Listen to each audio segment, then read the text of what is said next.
Hai, Assalamualaikum warahmatullahi wabarakatuh. Hari ini hari Selasa. Okey, pelajaran untuk hari Selasa ialah akhlak. Okey, untuk akhlak pelajaran kedua, tajuk adab menziarahi rakan. Murid-murid boleh lihat muka surat 6 dan muka surat 7 dalam buku akhlak, buku Jaiz akhlak tahun 3. Okey, di sini kita diminta untuk baca dan fahamkan kandungan adab menziarahi rakan. Okey, yang pertama, adab-adab ketika menziarahi rakan. Yang pertama, memberitahu rakan ketika hendak berziarah. Maksudnya, sebelum kita pergi rumah kawan, kita mesti kena bagi tahu dulu yang kita nak datang rumah dia. Tujuannya supaya rakan kita lebih bersedia untuk menerima kedatangan kita. Okey, kita boleh bagi tahu melalui WhatsApp ke, call, atau kalau kita jumpa hari ini, kita nak datang esok, kita boleh bagi tahu hari ini. Okey, yang kedua, kena pilih waktu yang sesuai untuk berziarah. Maksudnya, jangan datang malam ke ataupun terlalu awal pagi ke, tak sesuai. Waktu yang sesuai ialah selepas sarapan pagi, iaitu waktu antara pagi nak ke tengah hari. Maknanya selepas sarapan tapi sebelum makan, waktu makan tengah hari. Kalau kita datang waktu makan tengah hari, kawan kita tengah makan, dia jadi macam tak sesuai lah. Okey, seterusnya kita kena memberi salam kepada orang yang kita ziarahi. Maksudnya kita pergi rumah dan kita bagi salam, Assalamualaikum. Macam tu, tak boleh terjah saja, tak boleh ya. Okey, seterusnya meminta izin sebelum masuk. Maksudnya kita dah bagi salam sebelum masuk, okey, boleh saya masuk? Macam tu, kita tak boleh terus terjah ke rumah orang. Tak baik. Kalau kita terjah, nanti orang cakap kita tak ada adab. Okey, seterusnya kita kena membaca doa. At least baca Bismillahirrahmanirrahim ketika masuk ke dalam rumah kawan. Sebab bila kita baca, sebab setiap tetamu seperti kita datang membawa rezeki. Jadi kita perlu datang dengan niat dan doa yang baik. Seterusnya, berkata perkara yang baik dan berfaedah. Maksudnya kita bercakap sesuatu yang boleh membawa kebaikan ataupun yang memberi kebaikan, yang boleh memberi keselesaan kepada rakan yang kita ziarah. Maknanya kita tak boleh nak mencerita keburukan orang lain, kita sampaikan keburukan orang lain kepada rakan kita, tak boleh. Itu namanya mengumpat. Allah tak suka kita mengumpat ataupun menceritakan perkara-perkara yang tak penting ataupun yang tidak faedah kepada kawan kita yang kita kunjungi. Okey, yang terakhir, jangan berziarah terlalu lama. Sebab kalau kita pergi rumah kawan, duduk lama-lama dari pagi sampai petang, nanti kawan tu tak selesa. Mungkin ada tugas yang kawan tu nak buat, ataupun kawan tu nak pergi keluar dengan family kan. Bila kita datang lama-lama, mereka jadi tak selesa. Okey, seterusnya, fadilat menziarahi rakan. Fadilat menziarahi rakan. Fadilat bermaksud faedah ataupun kebaikan. Apa kebaikan kalau kita menziarahi rakan? Yang pertama, kita dapat mengeratkan hubungan silaturahim, mengeratkan hubungan baik dengan rakan kita. Yang kedua, kita dapat bertukar fikiran dan maklumat. Maknanya kita berborak dengan kawan, kita sambil bertukar-tukar fikiran. Sebab itu kita kena cerita perkara yang baik-baik dan berfaedah.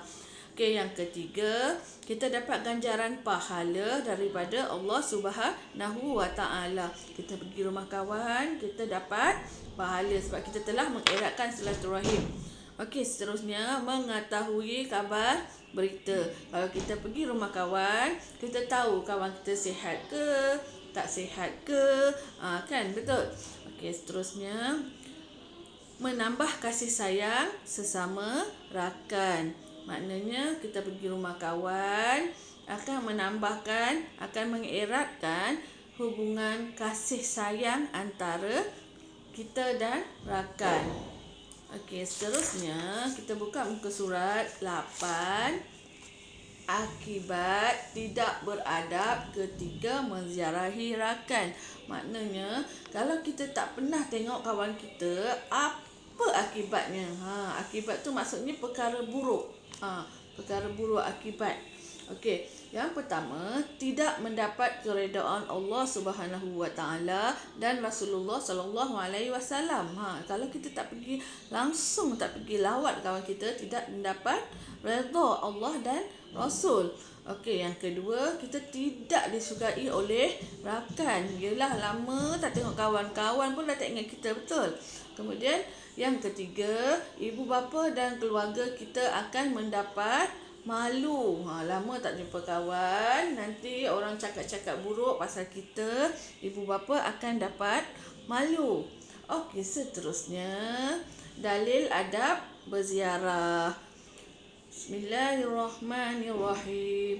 Ya ayyuhallazina amanu la tadkhulu buyutan ghaira buyutikum hatta tasta'nisu wa tusallimu ala ahliha. Zalikum khairul lakum la'allakum tazakkarun. Ayat 27.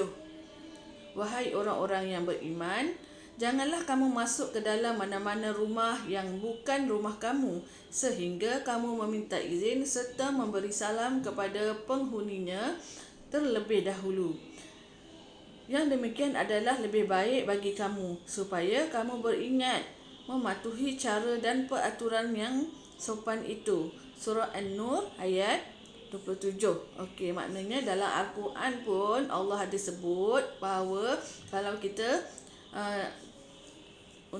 bahawa kita perlu menziarahi rakan dan meminta izin sebelum masuk ke rumah rakan tersebut. Okey, aktiviti muka surat 9. Okey, lakonkan situasi di bawah. Murid memberitahu rakannya untuk datang berziarah. Murid memberi salam ketika sampai di rumah rakan.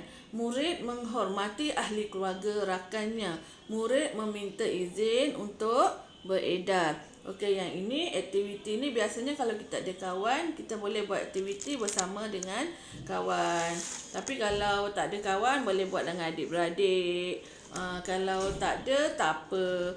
Okey, seterusnya, tahukah anda kehadiran tetamu membawa berkat kepada tuan rumah? Yang ni macam saya cakap tadi, ialah kita sebagai tetamu ni, kita datang membawa pahala.